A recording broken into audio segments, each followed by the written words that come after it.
Hi everyone, welcome back to another episode from Crazy Gamer. Today I'm going to be guiding you through how to change your name in State of Survivor game.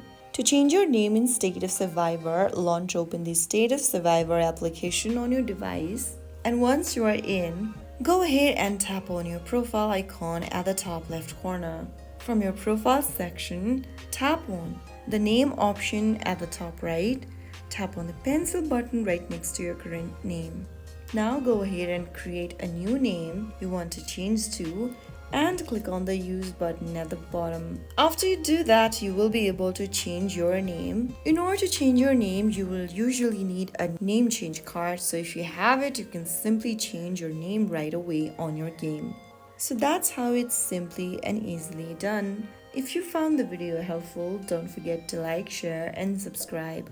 I'll see you in the next episode. Thank you for watching.